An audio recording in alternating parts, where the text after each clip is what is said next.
Jika kamu berpikir bahwa semua makhluk hidup itu memiliki otak, berarti kamu salah besar. Faktanya ada satu makhluk hidup yang tidak memiliki otak, yaitu ubur-ubur. Ubur-ubur adalah makhluk purba yang telah menghuni bumi selama lebih dari 500 juta tahun, jauh sebelum dinosaurus muncul. Meski terlihat sederhana, bahkan tidak memiliki otak, hewan lembut ini justru menjadi salah satu spesies paling tangguh di planet ini. Dari makhluk lembut ini juga kita belajar bahwa otak bukanlah segalanya dalam kehidupan ini. Dan jangan sampai kita sebagai manusia yang memiliki otak malah menjadi perusak di bumi. Kemampuan bertahan mereka melampaui banyak makhluk lain, termasuk yang memiliki struktur tubuh lebih kompleks. Keberhasilan ubur-ubur bertahan hidup bukanlah kebetulan, melainkan hasil adaptasi luar biasa terhadap lingkungan yang terus berubah. Dari sistem saraf yang unik hingga kemampuan reproduksi efisien, setiap aspek biologis mereka dirancang untuk bertahan dalam kondisi ekstrim. Fakta bahwa mereka selamat dari 5 kali kepunahan massal membuktikan bahwa kecanggihan tidak selalu terletak pada kompleksitas. Cara bertahannya yang luar biasa, serta perannya dalam ekosistem laut menjadikan ubur-ubur sebagai subjek yang menarik untuk dikaji lebih dalam. Kali ini Nada Rimba akan mengajak kamu menelusuri kehidupan ubur-ubur, mulai dari karakteristik biologisnya, habitat hingga pengaruhnya terhadap manusia dan lingkungan.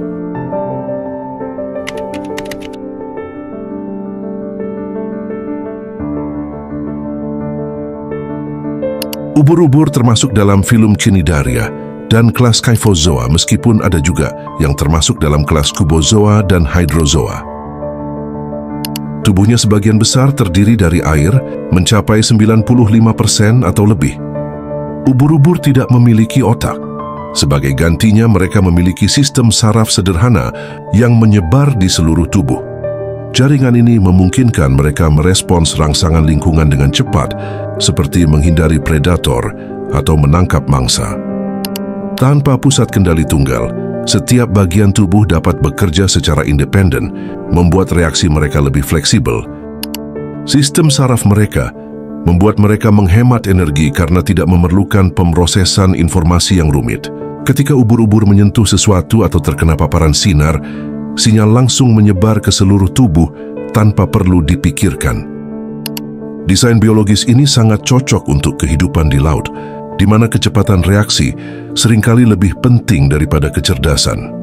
Inilah mengapa ubur-ubur tetap bisa bertahan meski dengan struktur saraf yang minimalis. Struktur tubuh mereka yang berbentuk simetris radial, dengan bagian utama berupa payung dan tentakel yang menggantung di sekelilingnya. Tentakel ini juga dilengkapi dengan sel-sel penyengat atau nematocyst yang mengandung racun, sehingga ubur-ubur dapat menyengat mangsa atau melindungi diri dari ancaman. Ketika tersentuh, sel-sel ini akan melepaskan racun yang bisa melumpuhkan atau membunuh hewan kecil. Meskipun beracun, tidak semua ubur-ubur berbahaya bagi manusia. Tentakel ubur-ubur bisa bervariasi, tergantung pada jenis ubur-ubur. Beberapa ubur-ubur memiliki tentakel panjang dan tipis, sementara yang lain memiliki tentakel lebih pendek dan tebal. Yang membuat hewan ini menarik adalah tentakel mereka yang bisa tumbuh kembali jika putus, bahkan dalam waktu yang singkat. Mulut ubur-ubur berada di bagian bawah tubuh dan dikelilingi oleh lengan mulut yang panjang. Lengan ini membantu membawa makanan ke mulut setelah ditangkap oleh tentakel. Ubur-ubur adalah bukti bahwa kehidupan tidak selalu memerlukan struktur kompleks untuk bertahan dan berkembang. Dengan anatomi yang sederhana namun sangat efektif, ubur-ubur telah menjadi salah satu makhluk tertua yang masih eksis hingga kini. Memahami anatomi mereka bukan hanya membuka wawasan tentang keanekaragaman hayati laut, tetapi juga menginspirasi ilmuwan untuk mengeksplorasi prinsip-prinsip biologis yang dapat diterapkan dalam teknologi dan kesehatan manusia.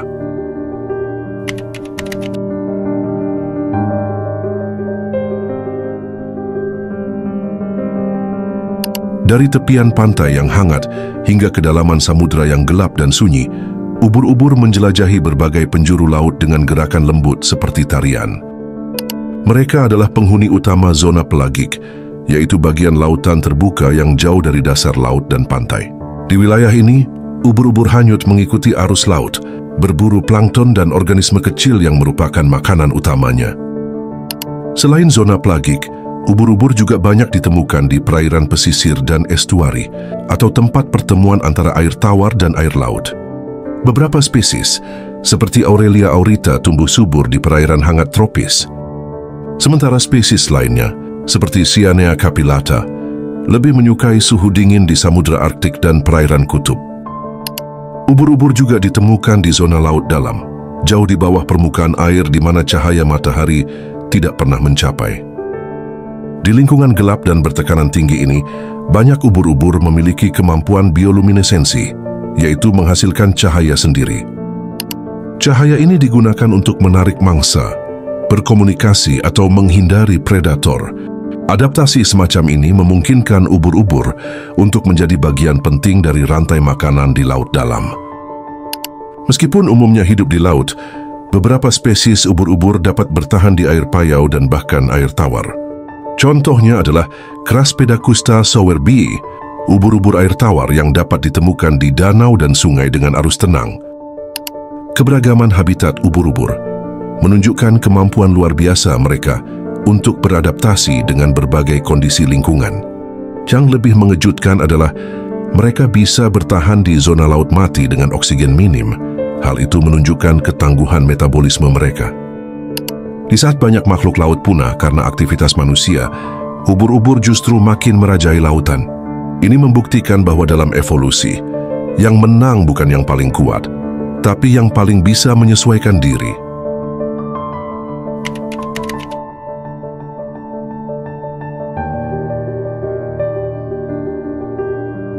Salah satu rahasia panjang umur ubur-ubur adalah kemampuan regenerasi sel dan jaringan yang mengagumkan.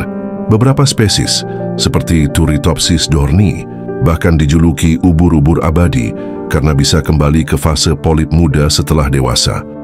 Proses ini disebut transdiferensiasi, memungkinkan mereka menghindari kematian biologis secara alami. Tidak seperti hewan lain yang bergantung pada organ kompleks untuk memperbaiki kerusakan, ubur-ubur bisa memulihkan diri dengan mekanisme seluler sederhana. Jika terluka, sel-sel mereka dapat berubah fungsi untuk menutupi bagian yang rusak. Fleksibilitas ini membuat mereka tahan terhadap cedera, penyakit, dan penuaan yang sering menjadi faktor musnahnya spesies lain. Siklus hidup ubur-ubur melibatkan dua bentuk utama, polip dan medusa. Fase polip biasanya menetap di dasar laut dan berkembang biak secara aseksual, melepaskan medusa kecil yang akan tumbuh menjadi ubur-ubur dewasa. Fase medusa adalah bentuk ubur-ubur yang biasa kita kenal, yang hidup bebas di laut dan berkembang biak secara seksual. Jika kondisi sekitar tidak mendukung, polip bisa tidur hingga lingkungan membaik. Karena fenomena inilah ubur-ubur menjadi objek penelitian yang intens, karena potensi aplikasinya dalam studi tentang penuaan dan regenerasi sel. Ubur-ubur juga didukung dengan strategi reproduksi yang sangat adaptif hingga pembentukan tunas. Beberapa spesies bisa menghasilkan ratusan keturunan dalam waktu singkat, namun hanya sedikit dari mereka yang mampu bertahan sampai dewasa karena serangan predator. Kombinasi reproduksi cepat dan siklus hidup fleksibel ini membuat ubur-ubur sulit punah, bahkan saat terjadi perubahan iklim drastis dan bencana alam.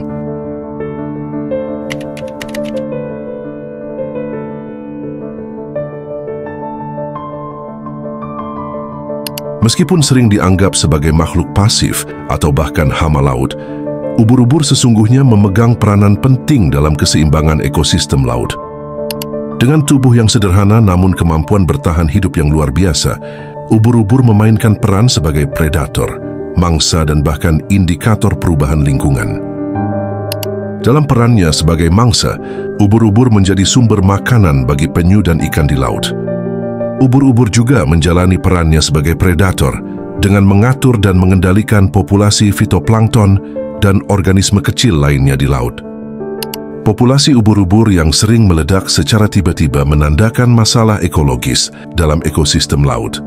Peran ubur-ubur yang paling penting adalah sebagai indikator di lautan. Peningkatan jumlah ubur-ubur di beberapa wilayah laut dapat menjadi tanda adanya tekanan lingkungan, seperti perubahan iklim, penangkapan ikan berlebihan, dan pencemaran laut.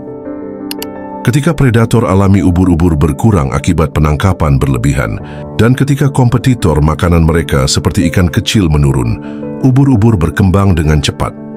Hal ini menunjukkan betapa sensitifnya sistem laut terhadap gangguan manusia dan pentingnya menjaga keseimbangan ekologi. Ubur-ubur bukan sekadar makhluk laut yang mengambang tanpa arah.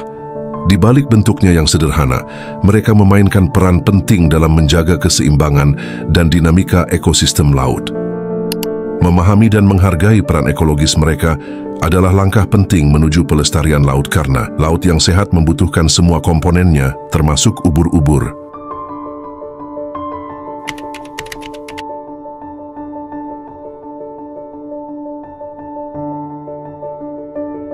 Sudah menjadi tugas kita untuk menjaga mereka dengan tidak membuang sampah sembarangan dan biarkan mereka hidup bebas demi melengkapi ekosistem di lautan.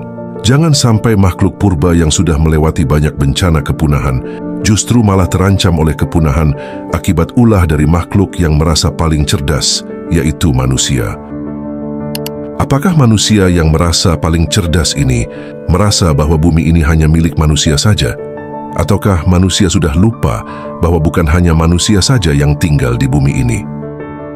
Dari ubur-ubur kita dapat banyak pelajaran bahwa otak bukanlah syarat mutlak untuk bertahan hidup. Justru, kesederhanaan dan fleksibilitas menjadi senjata utama mereka menghadapi perubahan zaman selama ratusan juta tahun. Dari sistem saraf hingga reproduksi serba cepat, setiap aspek biologis ubur-ubur dirancang untuk efisiensi maksimal. Mereka adalah bukti nyata bahwa di alam, yang paling adaptiflah yang akan terus eksis. Di tengah ancaman kepunahan massal ke-6, mungkin manusia perlu belajar dari ubur-ubur. Bertahan hidup bukan tentang menjadi paling cerdas, tapi tentang menjadi paling tangguh menghadapi perubahan. Sebagai makhluk yang telah bertahan sejak zaman prasejarah, ubur-ubur pantas mendapatkan perhatian dan perlindungan dalam upaya menjaga kelestarian samudera yang menjadi rumah mereka.